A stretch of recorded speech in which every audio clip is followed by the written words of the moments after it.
E aí, pessoal, tudo bem? Bem-vindas a mais um The Explainer. Olha, se você acabou de se formar e está caindo de cabeça na anestésio, esse aqui é para você.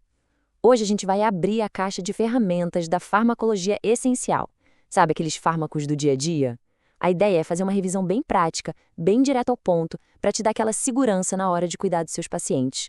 Bora começar? Para a gente entender onde a gente está hoje, vale a pena dar uma olhadinha rápida para trás. A história da anestesia é incrível, né?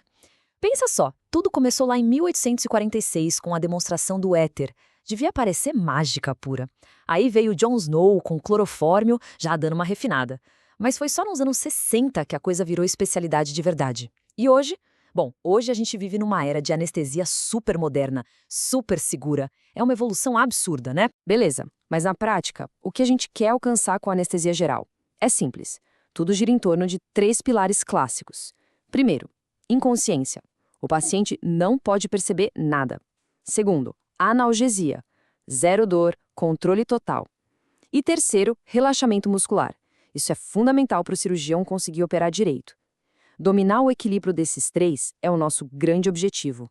Ok, para a gente organizar as ideias, esse aqui é o nosso mapa de hoje. A gente começa falando de novo desses pilares, depois mergulha nos anestésicos venosos, que são a base de quase tudo. Na sequência, a gente fala dos inalatórios e dos bloqueadores, depois anestesia local e regional, e para fechar com chave de ouro, alguns princípios de prática segura para amarrar tudo. Combinado? Então vamos nessa. Bora começar então. Seção 1. Os pilares da anestesia. Vamos só reforçar por que esses objetivos são a base de toda a nossa prática. E olha só o impacto disso na segurança do paciente. É impressionante. Dá uma olhada nesse gráfico. Nos anos 50, a gente falava de uma mortalidade de mais ou menos 1 em 1000 anestesias. Hoje esse risco é menor que 1 em 10 mil. É uma redução, assim, absurda. Isso mostra o quanto a nossa especialidade evoluiu e se tornou segura. Fechou. Seção 2. Anestésicos venosos essenciais. Agora sim, vamos abrir a primeira gaveta da nossa caixa de ferramentas e pegar os fármacos que a gente mais usa para começar uma anestesia. A grande maioria desses venosos, tipo o Propofol, o Midazolam, eles atuam no mesmo lugar, o receptor GABA-A. Pensa assim, o GABA é o principal freio do nosso cérebro. O que essas drogas fazem é deixar esse freio muito mais potente. É como se elas aumentassem o volume do sinal de desligar do cérebro. O resultado? Sedação, hipnose, o paciente dorme. E cada um desses venosos tem uma personalidade diferente, saca? Se a gente olha essa tabela, o Propofol se destaca. Por quê? Olha o clearance dele, é altíssimo. O corpo elimina ele muito rápido. Já o Tiopental, por exemplo, demora bem mais para sair. E por que isso é tão importante?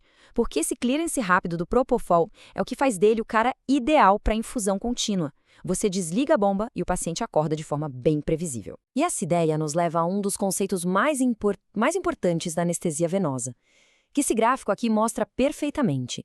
A tal da meia-vida contexto-dependente. Presta atenção na curva do Propofol, lá embaixo.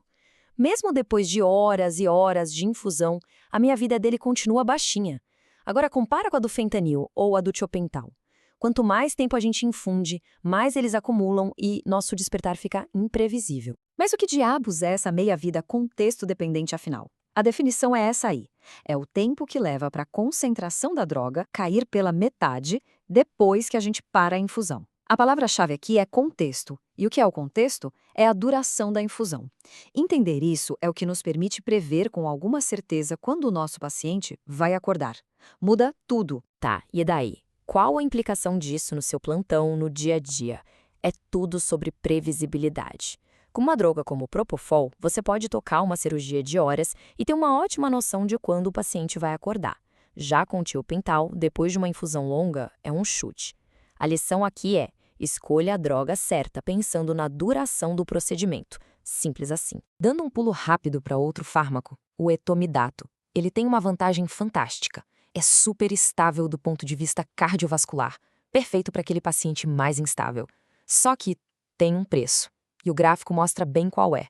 Ele causa supressão adrenal, inibe a produção de cortisol. Uma dose única pode fazer isso por horas. Então, num paciente séptico, por exemplo, você tem que pensar 2 vezes. Ok, vamos para a próxima gaveta. Seção 3. Inalatórios e bloqueadores. Agora a gente vai falar das ferramentas que usamos para manter a anestesia e para conseguir aquele relaxamento muscular que a cirurgia precisa. Quando a gente fala de anestésico inalatório, tem um conceito que você precisa dominar: a CAM, concentração alveolar mínima. Pensa na CAM como se fosse a dose efetiva 50 dos gases. Ou seja, é a concentração do gás lá no pulmão que faz com que 50% dos pacientes não se mexam quando o cirurgião faz a incisão. Resumindo, é como a gente mede a potência do gás. Quanto menor a CAM, mais potente ele é. Só que, atenção, a CAM não é um valor escrito na pedra. Ela muda de paciente para paciente. Por exemplo, hipotermia, idade mais avançada, uso de opioides, tudo isso diminui a CAM. Você vai precisar de menos gás. Agora, o contrário também é verdade. Hipertermia, alcoolismo crônico, uso de anfetaminas, isso aumenta a CAM. Saber disso é crucial para a gente poder ajustar a dose para cada pessoa. Beleza? E o relaxamento muscular? Vamos falar dos bloqueadores não despolarizantes, como o rocurônio. O mecanismo é uma competição. Imagina que o receptor de acetilcolina é uma cadeira. A acetilcolina chega para sentar e causar contração. O rocurônio chega antes, senta na cadeira e não deixa a acetilcolina se ligar. Resultado? O músculo não contrai. Simples, né? E é fundamental, mas fundamental mesmo saber a diferença entre os dois tipos de bloqueadores. Os adespolarizantes, tipo rocurônio, são os competidores que a gente falou. Eles simplesmente bloqueiam, não causam fasciculação e a gente consegue reverter. Já a succinilcolina é o oposto. Ela é um agonista. Ela se liga no receptor e dispara ele loucamente, o que causa aquelas fasciculações. E é essa despolarização mantida que causa o bloqueio. O mecanismo é o dia e a noite, e por isso o manejo clínico também é completamente diferente. Vamos para a seção 4, anestesia local e regional. Agora a gente muda a estratégia. Ao invés de apagar o sistema central, a gente vai direto na fonte da dor e bloqueia o nervo ali mesmo. E o legal é que todos os anestésicos locais funcionam do mesmo jeito. É um mecanismo super elegante. Eles entram no nervo e, por dentro, bloqueiam os canais de sódio. Se não entra sódio na célula, não tem como gerar um impulso elétrico. Se não tem impulso, a mensagem da dor simplesmente não viaja, não chega no cérebro. Fim da história. Mas se todos funcionam igual, por que tem tantos diferentes? Lidocaína, BUP, ROP? Porque as características de cada um mudam a forma como eles agem da prática. É uma receitinha de bolo. O pKa diz quão rápido eles vão agir. A lipossolubilidade diz o quão potentes eles são. E a ligação a proteínas diz quanto tempo eles vão durar. Entender isso te ajuda a escolher a ferramenta certa para cada trabalho. Agora, um ponto de segurança que você não pode esquecer nunca: a absorção sistêmica. Dependendo de onde você injeta, a droga vai para a corrente sanguínea mais rápido ou mais devagar. Um bloqueio intercostal, por exemplo, é uma área super vascularizada, é quase uma rodovia para o sangue. A absorção é altíssima. Já um bloqueio no ciático é bem mais tranquilo. E por que isso importa? Porque quanto mais rápida a absorção, maior o risco de toxicidade sistêmica. Isso é crucial. E para a gente fechar, vamos para a seção 5. Princípios da prática segura. Porque, no final das contas, não adianta só saber a farmacologia. A gente precisa juntar tudo isso para garantir a segurança do paciente. E fica aqui uma mensagem importante. Saber tudo sobre os fármacos é só metade do trabalho. A outra metade, talvez a mais importante, é estar preparado para o que der errado. Um anestesista de verdade não é só quem sabe a dose do Propofol, mas quem sabe de cor e salteado o algoritmo de via aérea difícil. Saber o que fazer quando o plano A vai por água abaixo é isso que define um profissional de ponta e que realmente protege o paciente. E para a gente encerrar, quero deixar uma provocação para vocês pensarem. A gente tem drogas fantásticas, monitores que medem quase tudo, um conhecimento fisiológico absurdo. Com tudo isso na mão, onde vocês acham que está o próximo grande avanço na segurança do paciente? Será que é uma droga nova, um aparelho novo? Ou será que está na gente, na nossa vigilância, na nossa comunicação, na nossa capacidade de juntar todas essas peças?